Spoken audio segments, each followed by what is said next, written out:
and tonight on BBC News 1. A missing 19-year-old woman has been found drowned in the Thames, with the Metropolitan Police believing that foul play may have been a factor. Major delays on the M27 motorway after a car and truck accident which injured 3 people. But first, tensions in the United States rise after President John F. Kennedy was informed of the discovery of missile construction in Cuba. The war between capitalism and communism has been characterized by the distinct differences of those who benefit from capitalism and those who suffer on the brink as a result. So how has this clash between capitalism and communism resulted in America's position on the brink of destruction? Well, today we have Harvard professor and highly regarded capitalism expert Ernest Wright with us, as well as renowned communism connoisseur Sergei Kherkorov, author of best-selling Communism Today, with a PhD in social sciences to help us answer these questions. But first, we must explore the meanings and history of these ideologies throughout time to make a fair judgment. Now, Ernest, what exactly is capitalism? Well, Louis, capitalism is a social system based on the principle of individual rights. It is a system of opportunity and prosperity.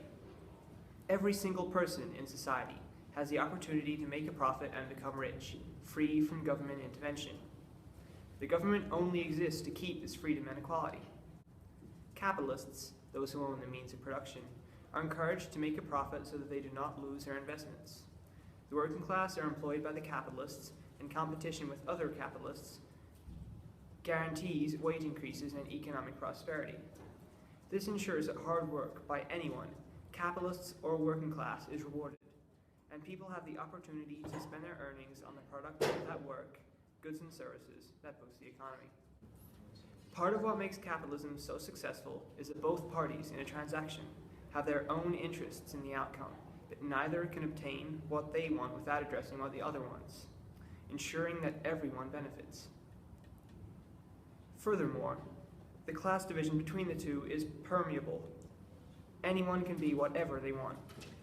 The ideals of capitalism are clearly evident in not only the affluence of capitalist nations, such as the US, but also in the general freedom and happiness that these citizens obviously possess.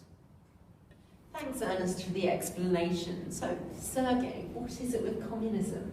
Communism was proposed as the perfect solution to conspicuous prevalent capitalist problems, Louis. You see, the majority of citizens in capitalist countries, contrary to what Ernest said, are far from happy. Extreme inequality, the poverty of the working class, the extravagant wealth of greedy capitalists. Does that sound fair? Economic prosperity. The capitalist economy is so volatile that unemployment, poverty and misery is a commonplace issue. The great philosophers Karl Marx and Friedrich Engels sought to fix these predicaments. So in 1848, and after extensive research, they released their book, The Communist Manifesto. In it, they predicted that one day the working class, the proletariat, would overthrow the capitalists, the bourgeoisie, the exploiters, to create a socio-economic structure that promotes the establishment of a classless, stateless society based on common ownership of the means of production. Now this is communism. All private ownership abolished, everyone giving according to their ability and receiving according to their need. The achievement of true human freedom. Well, Sergei, I think we can all say that this system that you describe sounds excellent, but it really sounds too good to be true. This system is not what's in place in the USSR, is it? Of course it's not. Stalin's government was not the communism Marx envisioned, but really a totalitarian dictatorship. Political repression, censorship, mass surveillance, the use of KGB, state terror and the death of millions through famine and the death penalty. That certainly does not sound like human freedom. Even Leon Trotsky, one of the most powerful Soviet politicians, saw the blatant difference. He stated the USSR fell far short of the original communist ideas, claiming that the working class were politically dispossessed. You see, even one of Stalin's original allies understood the USSR is not communist. Well, I think we can all agree on that. Now, Sergei, Ernest, how is it that these countries have been drawn into such a mess? Say that it began in World War I, where tensions between the Allies sparked with the economic and military detriment placed on Russia during the war. When the US supported the counter-revolutionary fight against the Reds in the Russian Revolution from 1918 to 1920, the conflict was basically established. Yes, and then World War II exacerbated the conditions of their tenuous relationship even further. I don't need to go into much explanation here, but the two were allies only because the Nazi regime was the greater of two evils. Both were trying to gain advantage of the other, and the nations were constantly suspecting each other of lies and treachery. Russia suffered 20 million casualties, while the US only had 290,000 in comparison. Attribute their hatred of each other to Winston's Iron Curtain speech in 1946, the 1947 US introduction of the Truman Doctrine, and the introduction of NATO in 1949. Well, it would be unfair to lay all the blame on America.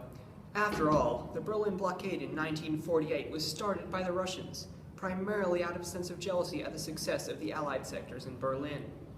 Both nations believed that their ideology, their country, their economy, their people, their ideals were better than the other, hence the conflict. They are rivals, after all, the two greatest superpowers of the modern world, who happen to act through different systems. One must prevail, one must be the victor. The recent building of the Berlin Wall highlights this. Neither side were willing, one must be the victor. The recent building of the Berlin Wall highlights this. Neither side were willing to hold elections in the other socio-economic system. I guess Ernest is right on this one.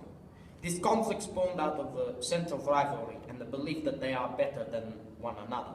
Tensions have only heightened as a result of the Korean War, which technically has not ended. And we can see the conflict is starting to arise in Vietnam. Technological advancement is also a factor, with nuclear weaponry and the space race being two big playing fields here. Well, really, the whole world is their playing field. Smaller countries are becoming caught up and used in the war. Some of these nations even want to be allied with one of the two superpowers, as they believe it will be beneficial to be supported by an economic, military, and political giant. In addition, each ideology is gaining an increasing number of zealots who ardently believe that their respective ideology is the correct one. Is correct. You see, Fidel Castro was a communist who believed that the imperialist state of Cuba was immensely immoral and unfair. The Cuban Revolution, where Castro led the overthrow of Cuban dictator Fulgencio Batista, only happened as a result of Castro and many others' hatred to U.S. capitalism and Batista. Cuba's alliance with the USSR came later, of course. As like Ernest stated before, being supported by a superpower is very beneficial, especially if the other superpower, that is the US, is carrying out a trade embargo. Thank you, gentlemen, for those insightful answers. But is Cuba justified bringing in these weapons for their own defense? The Failed Bay of Pigs invasion, Cuba had every right to fear that the US could attempt to invade again. So I would say yes, they have a reason.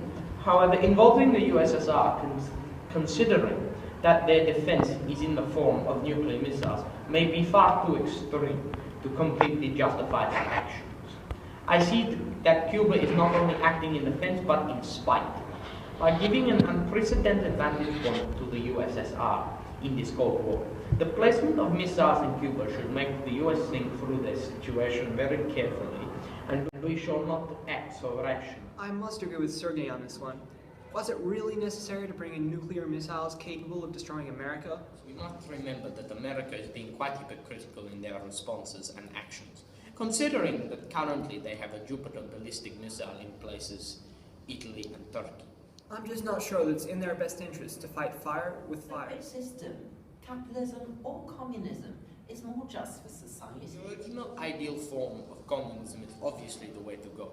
As I've already explained, communism was designed to address all those capitalist problems surrounding inequality. Have you seen the states of the nations that have attempted implementing this idea? It's literally a paradox of Marx's original communist ideals. Agree with you. It may be reasonable to describe communism as the unattainable utopian future. Also, considering that human nature has a tendency to be ambitious and lazy, I don't think many people will be content as equals. Yes, capitalism is the way to go. Hard work in a competitive It'd be better environment. if that competitive environment was not necessarily equal but fair. I'm going to have to cut you off there. Now, as experts, what do you predict will happen in the coming days? You would imagine that President Kennedy will begin immediate negotiations with Nikita Khrushchev of the USSR. Despite the situation itself being Cuba, the Cubans themselves will not end up having much of a say over whether the missiles stay or They go. do, but until they do, President Kennedy in the United States should be feeling quite nervous. Mr. Khrushchev is a man to be respected, but at the same time he is one to be feared. For more on that report, you can find books by both our experts at Waterstones, now taking a look at the forecast. Tops of 18 degrees in London, with scattered cloud and rain for the rest of the week. Story is much the same throughout the rest of the country, unless you live in Leeds, where you'll be granted some sunshine on Tuesday, with some light showers rolling in for the weekend. In the studio for BBC News 1, I'm Louis Austin. Coming up after the break, acai berries. Are they more likely than cigarettes to give you cancer?